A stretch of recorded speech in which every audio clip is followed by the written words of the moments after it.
Tuh.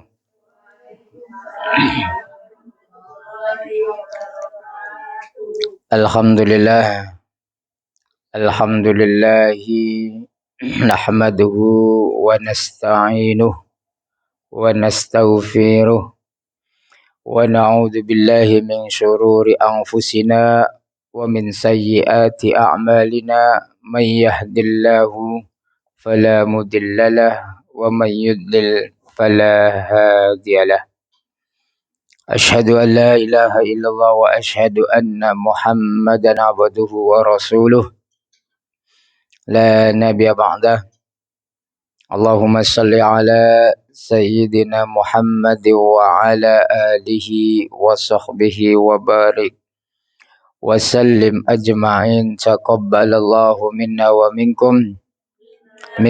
minkum taqabbal ya karim. Alhamdulillah, bersyukur kita kepada Allah Subhanahu wa taala di atas kesempatan yang Allah berikan kepada kita untuk kita hidup satu hari lagi, dan alhamdulillah kita dalam keadaan sehat walafiat, dan mudah-mudahan kesehatan, keimanan, keislaman kita senantiasa kan dianugerahkan ke atas diri kita hinggalah kita dipanggil oleh Allah Subhanahu wa taala dalam keadaan beriman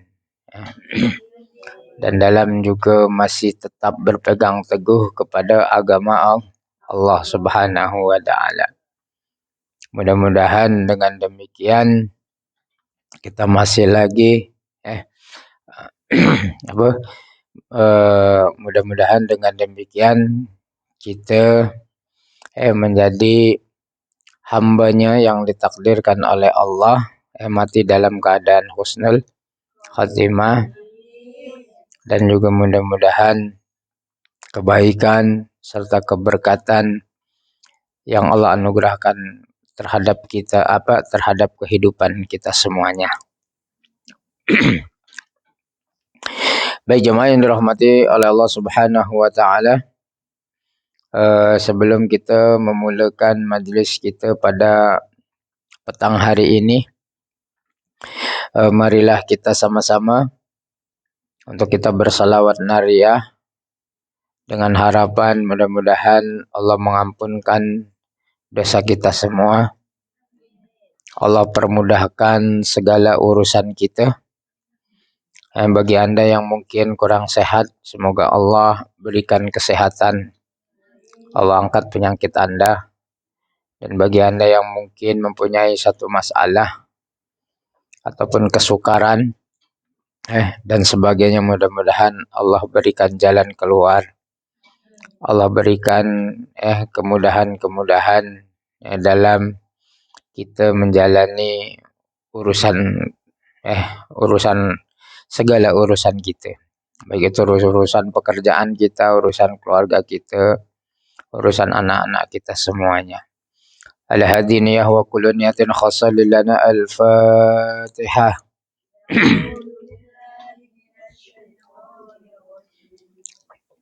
Bismillahirrahmanirrahim. Alhamdulillahi rabbil alamin. Ar-Rahmanir-Rahim. Maliki yaumiddin.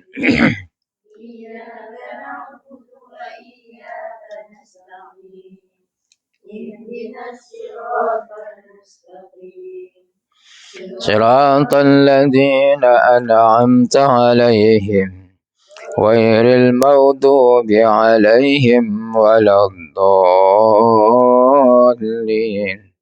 Amin. Allahumma sholli sholatan kamilatan wa sallim taman ala sayyidina Muhammad الذي تنحل به العقد وتنفرج كرب وتقضى به الحوائج وتنال به الرغائب وحسن الخواتيم ويسقى الغمام بوجه الكريم وعلى آله وصحبه في كل لمحة ونفس ونفس بعدد كل ما نعم. اللهم صل صلاة كاملة وسلم سلاما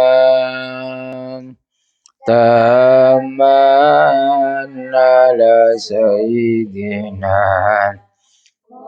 محمد الذي تنحل بالعقد تنفرج به الكرب وتقضى به الحوائج وتنال به الرغائب وحسن الخواتيم ويستسقى الغمام بوجه الكريم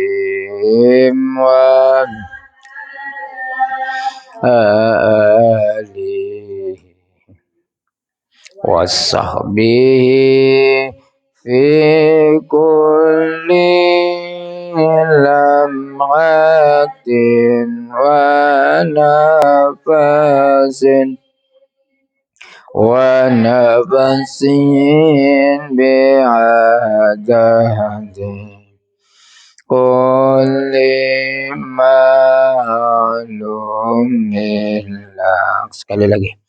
Allahumma sholli sholatan kamilatan salaman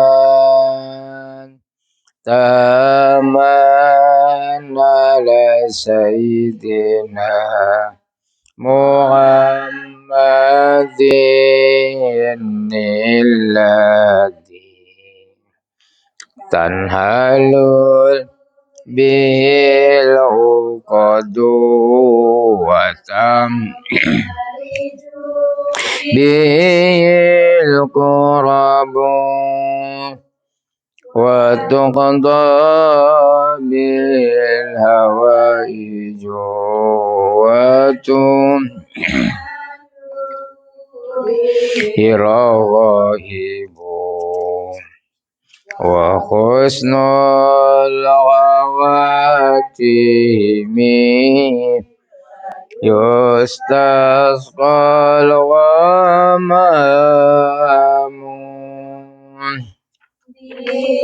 wajhil karim wa ala alihi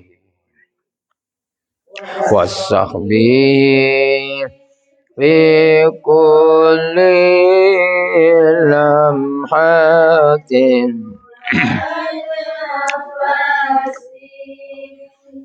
wa nafasin bi'adadin.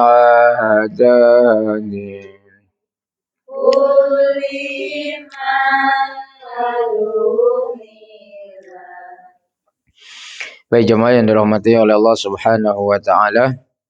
Pertama-tama dan yang paling utama, marilah kita senantiasa berusaha untuk kita meningkatkan ketakwaan diri kita kepada Allah Subhanahu wa taala. Oleh karena itu, teruslah menerus untuk kita berusaha melaksanakan segala apa yang diperintahkan oleh Allah dan menjauhi segala apa yang dilarang oleh Allah Subhanahu wa taala. Mudah-mudahan dengan demikian kita termasuk golongan orang-orang yang benar-benar bertakwa. Benar-benar bertakwa kepada Allah Subhanahu wa taala. Dengan mendapatkan kemuliaan di sisi Allah di dunia ataupun di akhirat. Salawat beserta salam marilah kita curahkan bagi baginda Nabi besar kita Muhammad sallallahu alaihi wasallam. Mudah-mudahan dengan kita bersalawat kita mendapatkan keampunan ke atas dosa dan kesilapan yang telah kita lakukan, bagi yang disengaja ataupun yang tidak disengajakan. Dan mudah-mudahan kelak di akhirat kita juga mendapatkan syafaat daripada Rasulullah sallallahu alaihi wasallam. Oleh karena itu, jangan pernah berhenti untuk kita terus bersalawat apapun jua keadaan yang kita rasakan, apapun jua yang kita lakukan. Bersalawatlah. InsyaAllah dengan kita bersalawat, kemudahan-kemudahan yang Allah akan datangkan ke atas diri kita semuanya. Baik jemaah yang dirahmati oleh Allah Subhanahu wa taala. Semuanya sehat Alhamdulillah. Alhamdulillah tetap bersemangat. Pada hari ini 2 soft sahaja. Alhamdulillah ala kulli hal. Kita semua adalah bagian orang-orang yang beruntung yang senantiasa diberikan kesempatan oleh Allah untuk kita berada di dalam satu majlis ilmu. Pada minggu yang lalu telah pun saya kongsikan berkenaan tapi alhamdulillah kita dapat doakan sama-sama. Kan? Itulah kalau kita berada di komunitas yang baik, kan? Ada kawan yang baik. Ketika kita dalam keadaan tidak baik, kawan-kawan mendoakan kita sesuatu yang baik. Itu adalah salah satu di antara kebaikan-kebaikan ketika mana kita berada dalam kebaikan. Untuk kita mengukur kita tuh sejauh apa kita bagian daripada orang yang baik, apa ukurannya?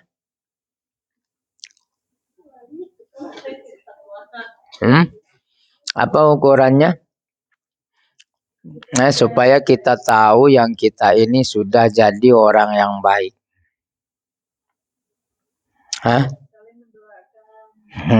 Itu perbuatannya.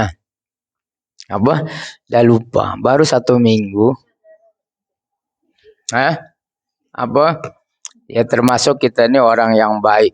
Berarti kalau kita dah 1 titik itu, alhamdulillah. Ada juga yang jawab tuh kan, ada ingat. Alhamdulillah daripada sekian yang banyak tuh. Mewakili lah. Itulah salah satu ciri yang kita berada dalam kebaikan. Kita termasuk orang yang baik apabila kita tidak melakukan kebaikan kita merasa rugi. Kalau kita tak gegetun, getun ya. Tapi kalau kita rileks saja itu belum kita baik lah. Kalau kita tak ada kelas, kalau kita hore juga kalau tak ada kelas, itu belum baik lah. Tapi kalau ada penyesalan karena kita ketinggalan kebaikan, tak buat baik, kita menyesal, merasa sesal, merasa rugi. Berarti kita sudah menjadi orang yang baik. Jemaah yang dirahmati oleh Allah Subhanahu wa taala. Dalam kesempatan ini sama-sama untuk kita saling mengingatkan berkenaan tentang kelebihan istighfar lah ya. Ataupun saya nak bicara tentang keutamaan ilmu untuk lebih kita semangat lagi. Atau apa? Ilmu. Oke, keutamaan ilmu ya. Supaya kita lebih semangat lagi lah. Jamaah yang dirahmati oleh Allah Subhanahu wa taala. Keimanan seseorang tanpa tidak sempurna apabila keimanan itu tidak disempurnakan dengan perbuatan. Ataupun juga iman seseorang itu tidak sempurna apabila tidak ditunaikan konsekuensi daripada keimanan seseorang tersebut. Untuk kita dapat menunaikan konsekuensi daripada iman kita, ataupun juga untuk kita membuktikan yang kita ini adalah orang yang beriman, maka kita harus mempunyai ilmu. Karena tadi dalam kita menunaikan ataupun menyempurnakan iman kita, yaitu dengan perbuatan tadi, kalau kita tidak disertai dengan ilmu, maka sulit untuk kita mencapai kesempurnaan iman itu. Oleh karena itu, jemaah yang dirahmati oleh Allah Subhanahu wa taala, menuntut ilmu itu adalah satu kewajiban ke atas diri kita sebagai seorang muslim ataupun muslimah. Karena ilmu ini adalah sangat penting. Namun di antara banyak ilmu, yang paling utama adalah ilmu agama. Karena ilmu agama itulah yang akan membimbing dan juga menyelamatkan kita daripada hal-hal yang tidak baik. Oleh karena itu, Rasulullah SAW bersabda, "Thalabul ilmi faridatun ala kulli muslimin." Oleh karena itu diwajibkan ke atas muslim itu untuk menuntut ilmu. Tak lain, tak bukan supaya kita ini mendapat kesempurnaan iman. Maka ketika kita sudah mendapatkan kesempurnaan iman, maka kita akan merasakan manisnya beriman. Manisnya iman kita kepada Allah Subhanahu wa taala. Ada pepatah Arab juga yang menyatakan kan, "Idza aradad dunya fa'alaihi bil ilmi, wa man aradal akhirah fa'alaihi bil ilmi, wa man aradahuma fa'alaihi bil ilmi." Maksudnya apa? Man aradad dunya fa'alaihi bil ilmi. Siapa yang menginginkan kebahagiaan dunia, ya harus dengan ilmu. Begitu juga ketika seseorang hendak bahagia di akhirat. Pun juga harus dengan ilmu. Ketika kita menginginkan kedua-duanya, bahagia dunia dan akhirat pun juga dengan ilmu. Oleh karena itu, menuntut ilmu ini tidak ada istilah expired. Tidak ada batasan, tidak ada kadar luasnya. Umur berapapun, tetap menuntut ilmu itu adalah satu kewajiban. Karena dengan ilmu yang kita ada, yang kita raih, itu juga akan membuat kita nih mudah untuk menuju kebahagiaan, baik itu di dunia dan juga di akhirat. Nah, itu tadi kuncinya. Jadi Jadi ilmu. Jadi apa itu ilmu? Ya kan? Ilmu itu satu kalau dalam itu Imam Syafi'i ya, syakautu ila waqi'i su'akhifdi fa arsadani ila tarki ma'asi, itu kan al ilmu nurun itu. Ya kan? Nah, kalau mengikut Imam Syafi'i yaitu ilmu itu adalah cahaya. Cahaya Cahaya kebenaran. Ya kan? Kalau ilmu yang benar bicaranya adalah kebenaran, fakta.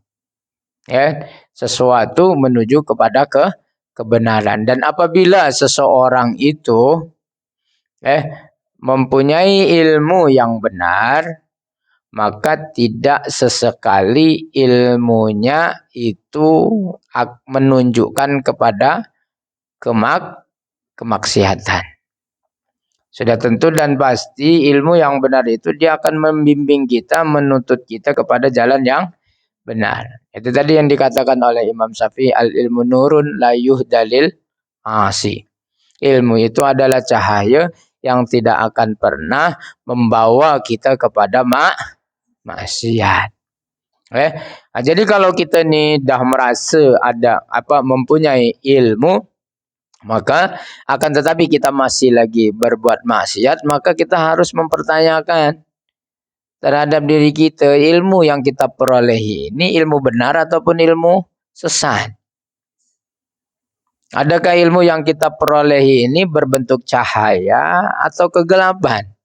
Kenapa demikian? Ya tadi, konsekuensi daripada ilmu yang benar itu adalah menunjukkan sesuatu yang benar, bukan menunjukkan kepada sesuatu yang maksiat, yang melanggar kepada perintah-perintah Allah Subhanahu wa taala. Itu satu pengertian ilmu. Namun ada lagi juga yang mengatakan ilmu secara umum, ilmu itu adalah satu kunci kebaikan. Segala kunci kebaikan itu adalah merupakan satu ilmu yang merupakan sarana untuk menunaikan apa sahaja yang diperintahkan oleh Allah Subhanahu wa taala. Bagaimana kita tahu bagaimana kita nak melaksanakan apa yang diperintahkan oleh Allah Subhanahu wa taala dengan cara yang benar kalau kita tidak tahu. Kalau tidak tahu ilmunya. Ya kalau kita mau sholatnya benar, mau sholatnya betul, mau mendapatkan sholat yang baik, sholat yang khusyuk, sholat yang merubah terhadap perilaku kita, ya kita harus membekali diri kita dengan ilmu, belajar ilmu sholat. Kan begitu. Bagaimana cara mendapatkan sholat yang khusyuk, sholat yang benar, sholat yang mengikut bagaimana Rasulullah sholat. Ya harus dengan ilmu. Tak boleh hanya dengan sebatas ikut-ikutan saja. Maka sholatnya, ibadahnya takutnya tadi tak memberikan satu efek yang yang ketara di dalam diri kita. Ya. Nah, gitu. Jadi dengan ilmu itulah jadi ilmu itu sebagai sarana kebaikan. Sarana untuk kita mencapai kebahagiaan. Kita boleh tengok juga, ya kan, di antara posisi orang yang berilmu berbeza. Berbeza dengan orang yang berilmu dengan orang yang tidak berilmu. Ya. Apa tuh? Tadi berkenaan tentang kelebihannya kan? Nah, salah satu kelebihan ya apabila kita nih mempunyai ilmu ya apa yang seperti mana saya katakan di awal tadi, kelebihan orang yang berilmu itu akan mudah untuk masuk surga karena dia tahu jalannya. Tapi kalau tak ada ilmu, macam mana dia nak masuk surga? Jalan surganya saja tak tahu kan? Mestilah akhirnya apa? Mudah tersesat, tersasar jalan dan sebagainya. Kan? Tak mengetahui bagaimana apa yang hak, mana yang batil. Ada dengan ilmu tadi, ilmu juga agama. Jadi ilmu agama itulah apa yang terpenting. Karena dengan ilmu kita tahu mana yang hak, mana yang batil, mana yang harus kita kerjakan, mana yang harus kita tinggalkan. Tanpa ilmu, ya tadi seperti mana pada zaman dahulu sebelum kedatangan Islam, keadaan manusia dalam keadaan jahil. Apa yang terjadi? Ya kesesatan di mana-mana. Yang tak seharusnya disembah. Yang harusnya diagungkan adalah Allah yang Maha Mencipta, namun sebaliknya. Hal-hal yang bodoh kan? Yang dibuat oleh dirinya itulah juga yang dia sembah. Itulah keadaan manusia sebelum kedatangan Islam. Maka disebutnya dengan zaman jahiliyah. Masih bodoh lagi. Namun sekarang masih banyak tak? Masih banyak. Tapi jahiliyah yang modern lah. Jahiliyah yang modern sekarang tuh. Karena apa? Ya tadi ilmu dah banyak. Namun kenapa masih juga dalam keadaan sesat? Zaman sudah balik lagi. Jauh. Kalau dulu betul-betul kurang ilmu, tiada ilmu. Namun sekarang banyak ilmu, makin jahil, makin terbulak balik. Kan? Yang tak berpakaian itulah yang diagungkan. Yang menutup aurat itulah yang dikatakan kolot. Kan begitu. Kolot. Kan? Begitu. Jadi kolot, lagu lama. Jadul. Dianggap ketinggalan. Tak modern. Kan begitulah seterusnya. Kalau yang pandai mengaji semua itu hal yang aneh. Tapi kalau yang pandai karaoke, joget, joget itu hebat. Mantul. Pokoknya wis lah. Semuanya hebat. Kan begitu. Kan? Begitulah keadaannya sekarang. Jadi kembali lagi tadi, ya harus kita mengembalikan ilmu itu sebagai cahaya kebenaran. Seperti mana ya Rasulullah SAW diturunkan ke bumi ini untuk mencerdaskan tadi. Karena yang dibawa ilmu oleh Rasulullah itu adalah cahaya kebenaran. Minaz zulumati ilan nur. Daripada zaman yang gelap, zaman yang tidak tahu apa-apa, yang kuat dialah pemenang, yang lemah semakin tertindas dan sebagainya. Ada kan? Maka ya tadi minaz zulumati ilan nur dengan Rasulullah sallallahu alaihi wasallam. Jadi kalau kita nih mau masuk surga cepat, ya kan? Ya cari ilmu. Bekali diri ilmu dengan ilmu agama, ilmu yang benar. Ya. Karena tadi sekali lagi kalau kita dah kalau kita dah dapat ilmu agama itu, maka agama akan kita jadikan sebagai apa? Jalan hidup kita. Oke. Boleh. Itu yang pertamanya. Ya. Man salaka tariqan yaltamisu fihi ilman sahalallahu lahu bihi tariqan ilal jannah.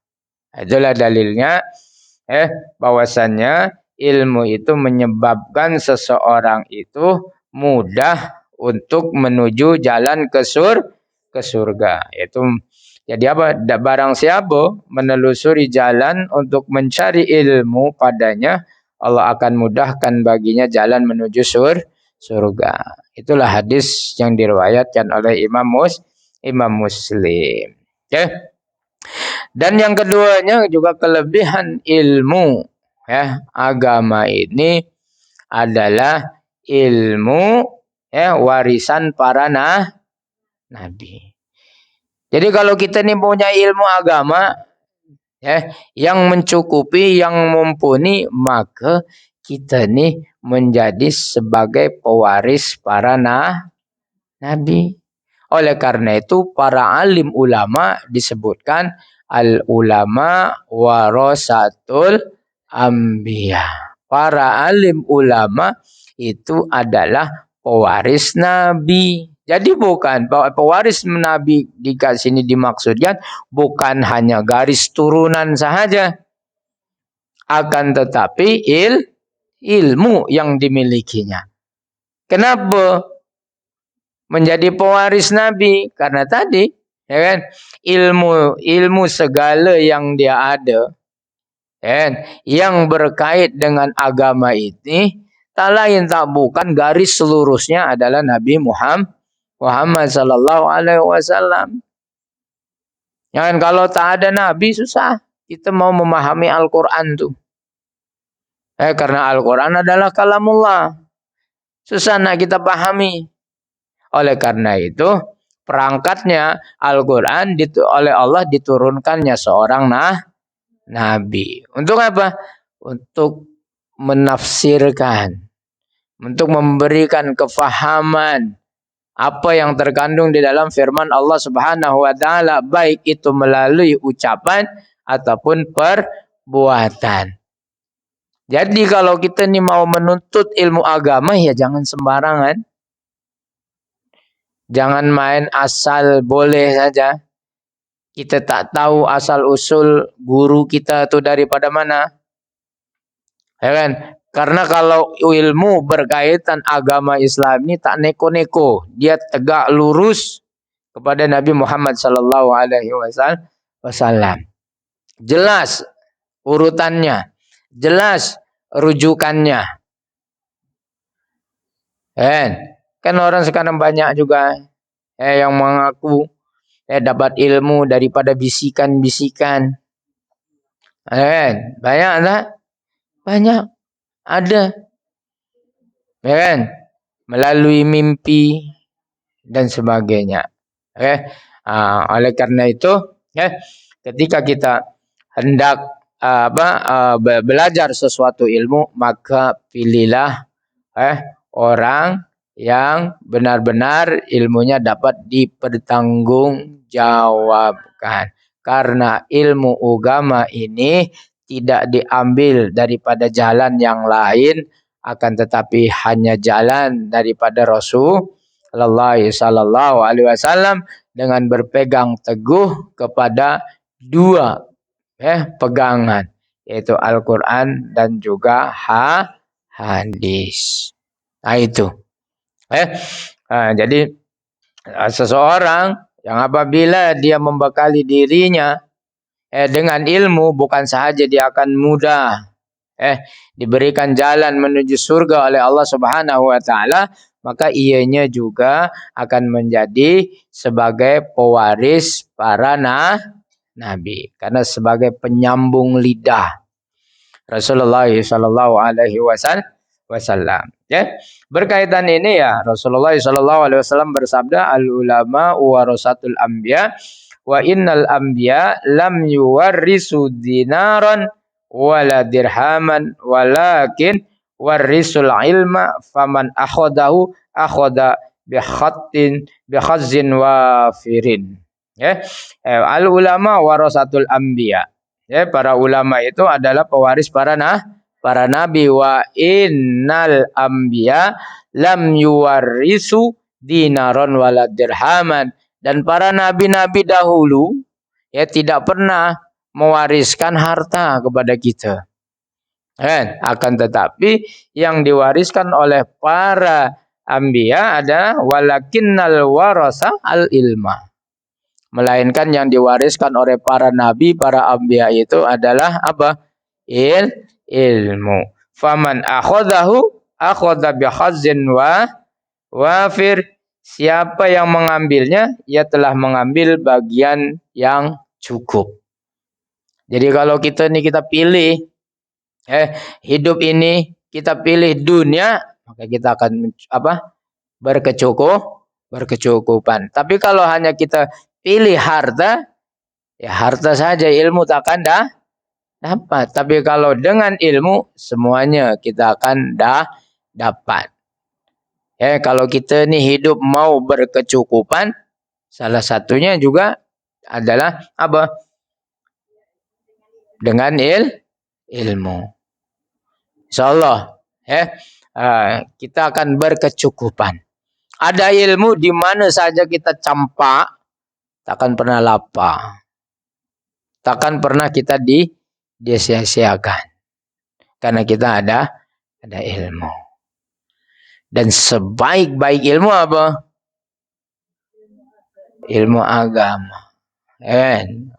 Ilmu agama. Ilmu agama ini penting.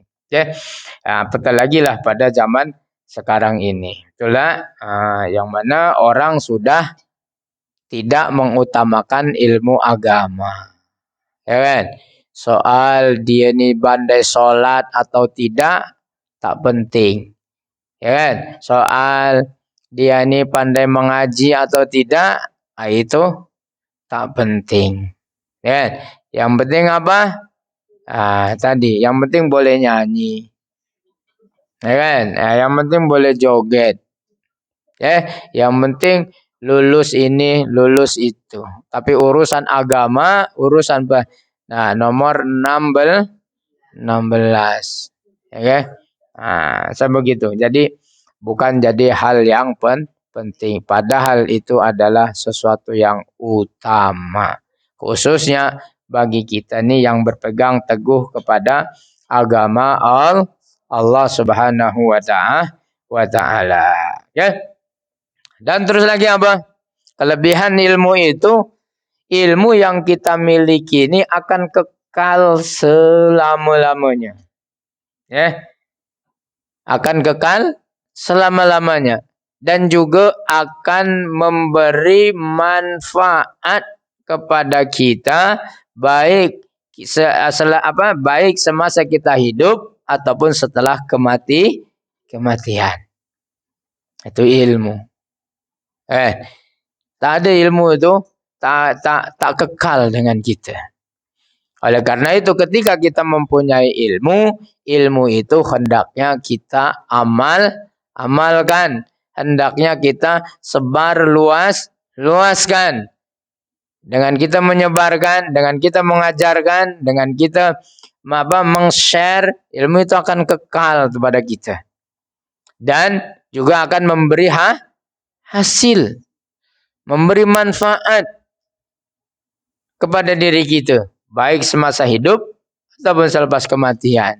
Itulah karena apa? Salah satu amalan yang kekal, salah satunya adalah al-ilmu yuntafa'u bih, yaitu ilmu yang bermanfaat. Kalau kita pun dah di alam kubur sana, tapi kalau kita ada ilmu yang kita dah manfaatkan, dah kongsikan, maka ilmu tu pahalanya akan terus mengalir kepada kita. Dan ilmu yang kita kongsikan itu kekal selama-lamanya. Seperti mana yang kita rasakan pada hari ini. Kita dapatkan ilmu daripada siapa? Daripada guru kita. Ya kan? Guru kita dapatkan ilmu daripada siapa? Daripada gurunya. Gurunya sampailah kepada Rasulullah sallallahu alaihi wasallam. Itu bernasab. Ilmu agama ini bernasab. Dan nasabnya itu terus kepada Rasulullah sallallahu alaihi wasallam. Oleh karena itu bernasab itulah, maka tadi sesiapa yang memiliki ilmu, maka dia sebagai pewaris para nabi. Tuh, ya. Jadi ilmu ya seperti Imam Syafi'i. Imam Syafi'i dah berapa ribu tahun yang lalu dia meninggal. Tapi ilmunya masih kekal lah? Masih. Kitab yang ditulis. Tapi ini imam besar, Imam Nawawi Al-Bantani, Tenara. Ya kan? Ilmu fikihnya. Ya kan? Ada juga kitab yang ditulis itu oleh Kiai Ma'mun. Ada kitabnya tuh. Masih kekal. Kiai Ma'mun dah tak ada.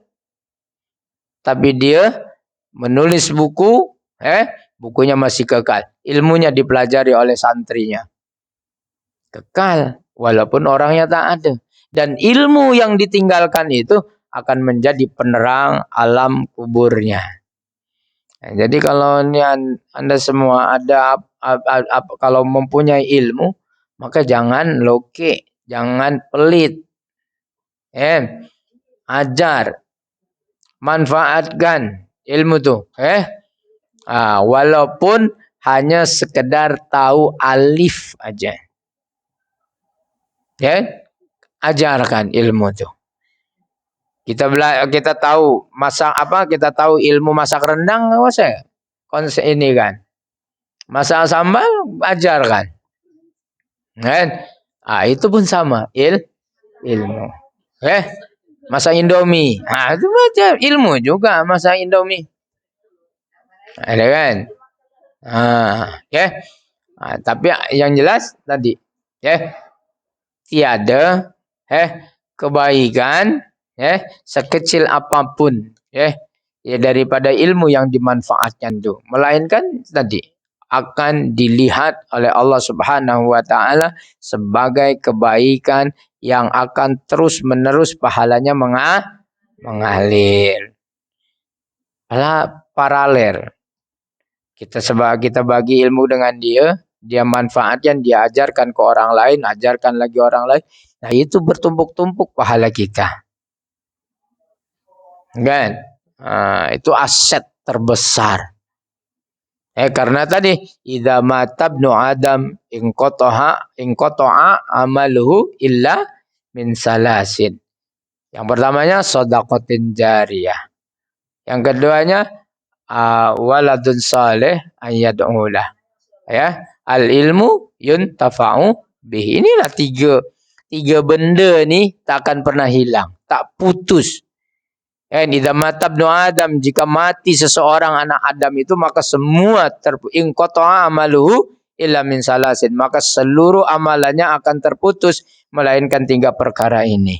Yang pertama sedekah jariyah, yang kedua ilmu yang bermanfaat, yang ketiganya waladun saleh, anak yang soleh. Sekarang pertanyaan kita, mana satu kita yang ada? Aset tiga nih. Ya kalau pelit ya jangan ngaku lah bersedekah kan. Nggak ada. Kalau ada ilmu apa yang sudah kita manfaatkan? Kalau ada anak soleh, apa saja yang kita sudah ajarkan kepada anak kita? Tahu tak anak kita tentang ilmu agama? Tahu tak anak kita dia memberikan hadiah Al-Fatihah kepada kita? Boleh tak anak kita mendoakan kita ketika kita sudah tiada? Itu kita tanyakan diri kita.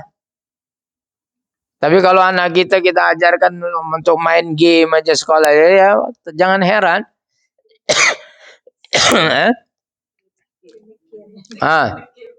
Kalau mati bukan Al-Fatihah, kirimkan keyboard nanti. Nintendo, PlayStation. Itukah yang mau dikirimkan? Ya kalau kita anak kita hanya sekolahkan apa? Untuk jadi dokter saja ya tadi. Nah, udah meninggal mau dikirim obat. Ya, enggak bisa. Ya, ini penting nih tahu 3 nih. Kalaupun kita tidak boleh 3-3-nya ada, paling tidak 1 lah. Untuk kita harus ada. Yang paling ini adalah sedekah lah. Sedekah jariah. Itu paling mudah. Dan yang penting jangan kedekut, jangan pelit. Kalau pelit memang susah. Nah, dan sedekah ini tak semestinya banyak. Kalau tak mampu 10 sen, ya 1 sen. Kalau tak mampu 1 sen, ya innalillah lah.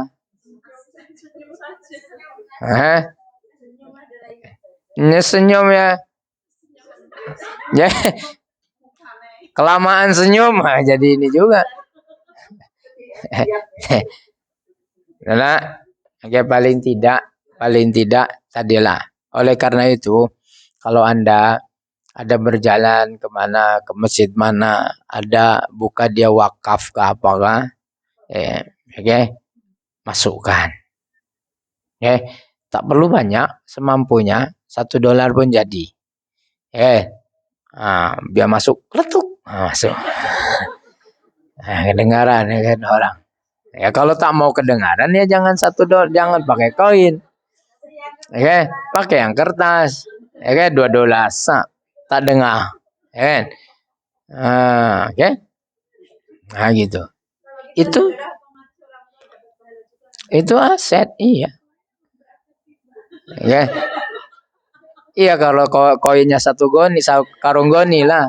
Sekarung 1 biji.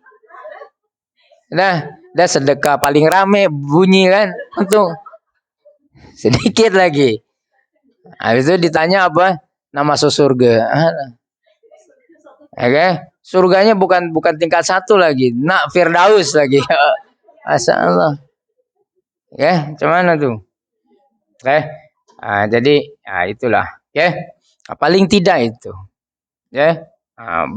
Berangkat kepada yang keduanya. Ilmu. Apa ilmu yang kita boleh manfaatkan? Supaya ini boleh dapat jariah. Jadi amalan jariah. Yang pahalanya tuh terus menerus kepada kita. Kita ini perlu 3 nih. Ketika kita sudah berada di alam kubur sana. Karena dengan 3 benda ini akan merubah keadaan kita. Ya kan? Gitu. Bagilah ada peluang nukar wa nakir itu beristirahat. Ya. Kalau kan nukar wa nakir lagi menyiksa kita. Adalah tiba-tiba anak kita doakan Al-Fatihah, berhenti dia. Nukar wa nakir itu istirahat. Oke, dapat aku istirahat kata dia kan. Ada Al-Fatihah lagi lewat.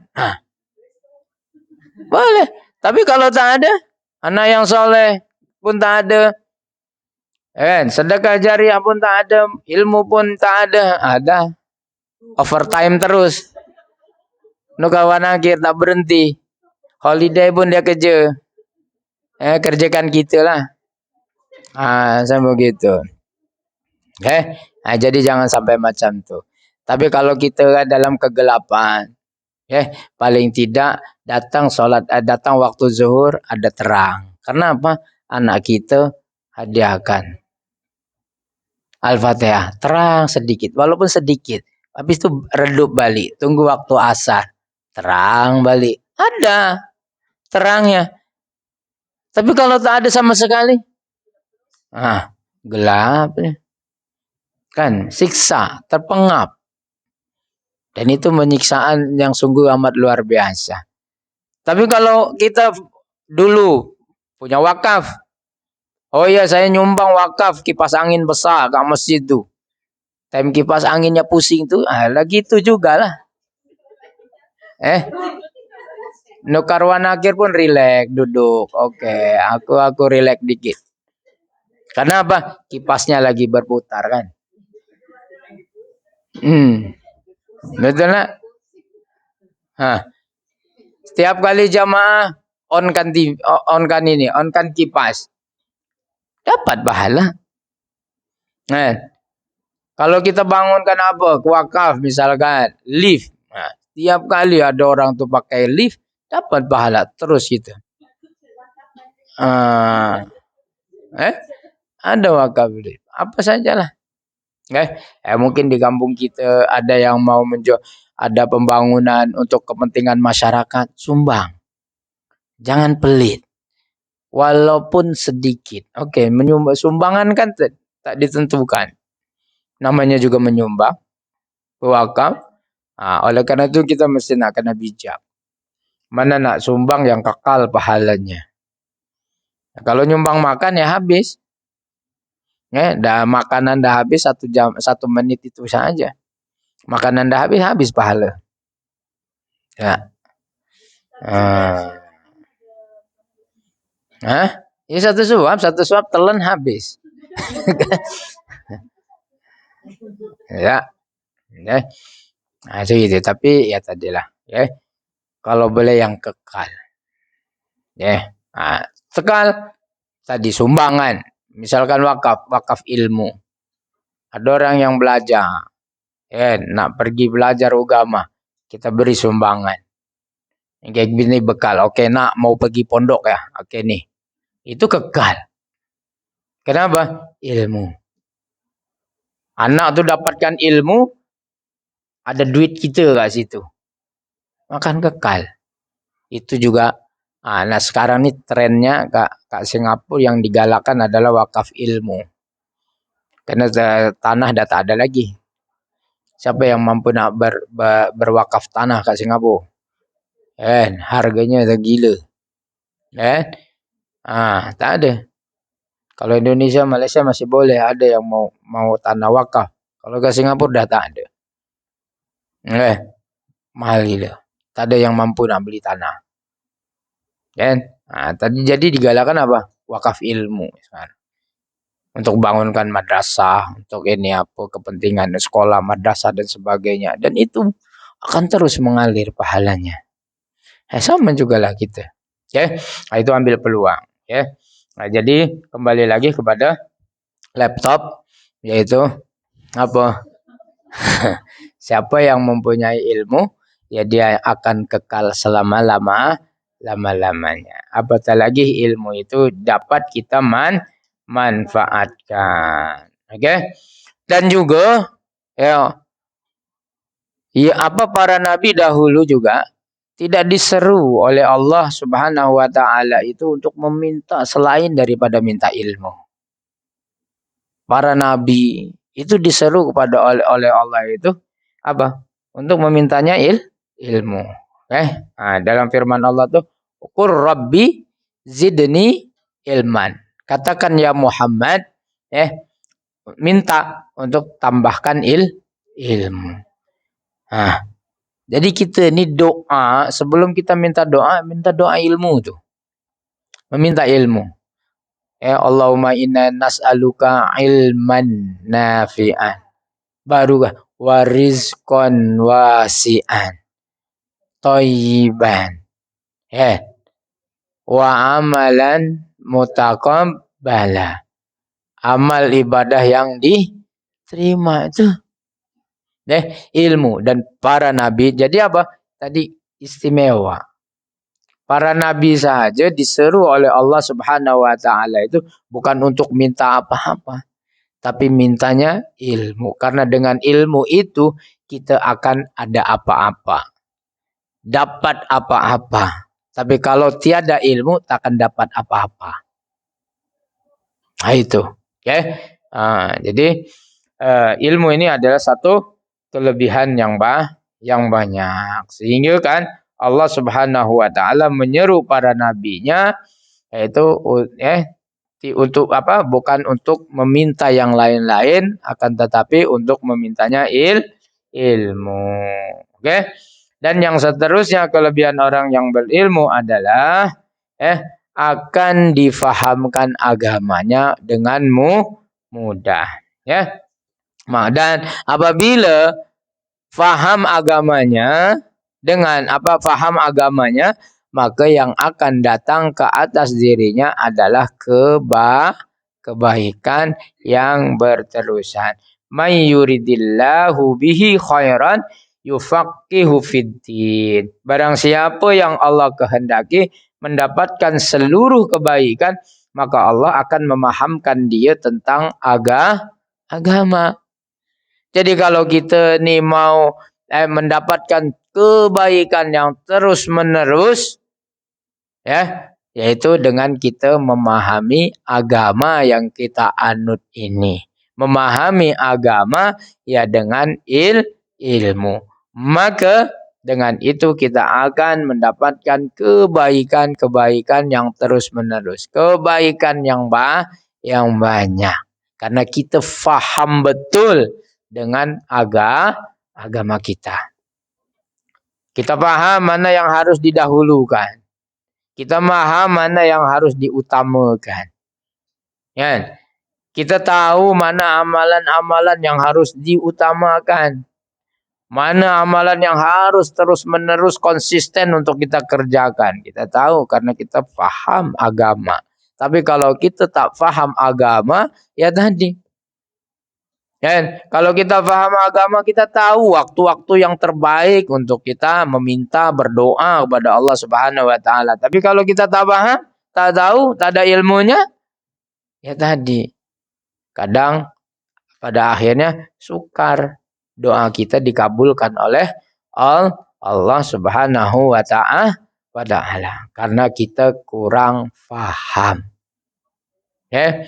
Nah, jadi kalau kita nih mau menginginkan kebaikan, fahami agama kita dengan ilmu.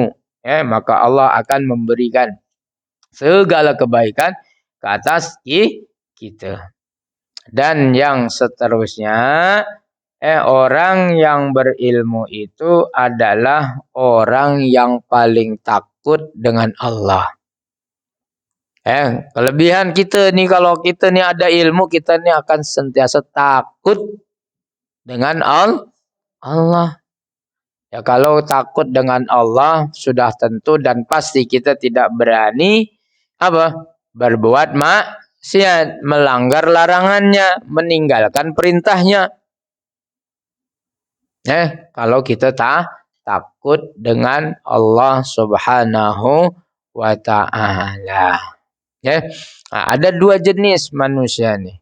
Kadang ada dia perlu takut, kadang dia hanya perlukan roja saja, khauf roja. Ada dua. Kalau seperti kita nih yang kadang salatnya masih kadang-kadang kan gitu. Masih kadang juga mulut kita celupar ya kan. Celuar tuh apa? Macam lambe turah gitu. Ya kan? Suka memfitnah dan sebagainya. Maka kita mungkin pada golongan yang roja lah. Kita mau berharap kepada Allah Subhanahu wa taala. Roja itu harus ada juga dalam diri kita. Roja itu mengharap kebaikan daripada Allah Subhanahu wa taala. Tapi kalau orang yang dah tingkatan tinggi ya kepada agamanya, tentang kefahaman agamanya, dia bukan roja, tapi dia akan melahirkan rasa khauf, takut kepada Allah Subhanahu wa taala. Itu ya. Tapi kalau seseorang tuh kurang faham dengan agama, masih banyak hal-hal yang tidak ketahui, selalunya yang ada hanya roja. Roja itu adalah bukan rujak lah. Roja daripada bahasa Arab. adalah maksudnya berharap. Ya, nah, kalau roja ya petis. Bukan, ya. Apa? Dalam hal ini kan Allah berfirman innama yakhsyallaha min ibadihil ulama. Ya. Jadi sesungguhnya yang takut kepada Allah di antara hamba-hambanya hanyalah para ulama karena dia mempunyai ilmu agama yang banyak, faham betul dengan agama. Ya. Nah, jadi dengan kita mempunyai ilmu kita akan lebih takut dengan Allah. Ya, dan yang terakhirnya orang yang mempunyai ilmu itu akan diangkat darjatnya, akan dapat kemuliaan di sisi Allah Subhanahu wa taala di mana saja dia berada, di mana saja dia letak, dia mesti akan menduduki darjat yang tinggi. Kenapa? Karena ada ilmu. Dan ini juga Allah berfirman yarfa'illahu alladhina amanu minkum walladzina utul ilma darajat. Niscaya Allah akan meninggikan orang-orang yang beriman di antaramu dan orang-orang yang diberi ilmu pengetahuan beberapa darjat. Jadi sekali lagi kalau kita ini mau diposisikan darjat yang tinggi oleh Allah Subhanahu wa taala, maka bekali diri kita dengan ilmu. Mungkin ini sajalah perkongsian kita pada hari ini. Jadi apa kelebihan yang pertama daripada menuntut ilmu itu adalah apa yang pertama? Dimudahkan menuju jalan ke surga. Yang keduanya apa? Akan dipahamkan. Agama itu yang terakhir itu. Yang mudah terakhir. Yang kedua, oke lah boleh yang dipahamkan. Akan mudah dipahamkan.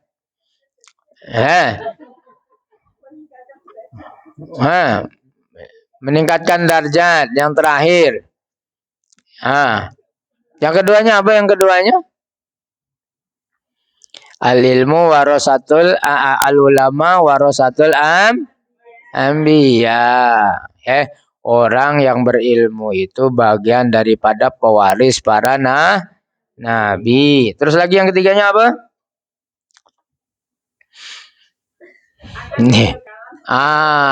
Ilmunya akan berkekalan.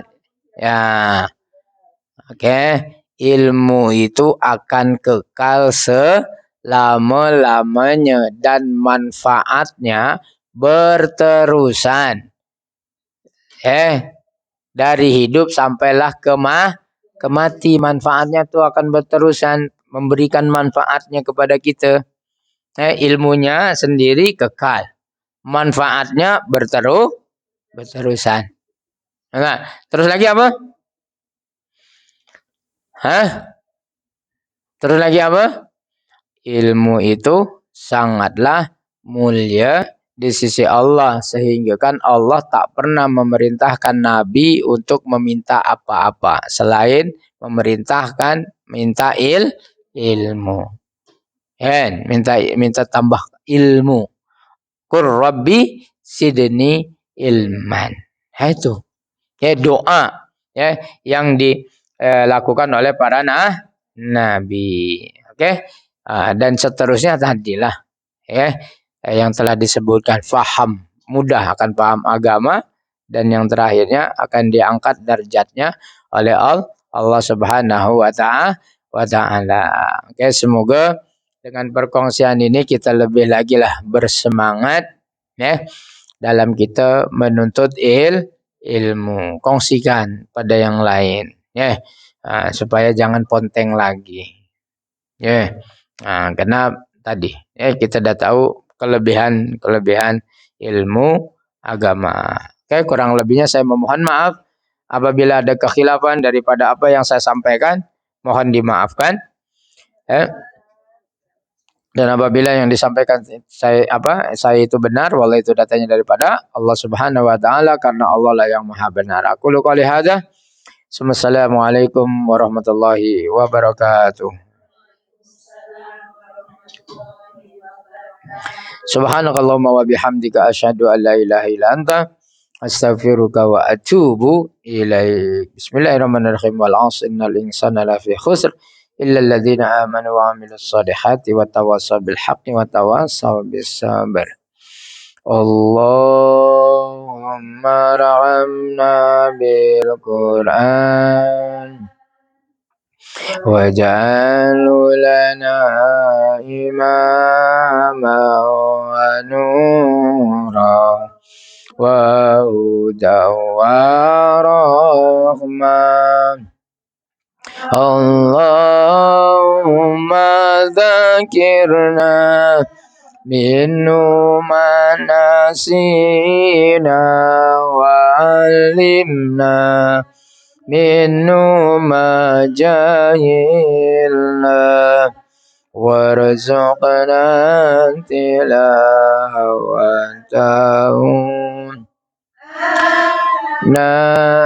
al-laili wa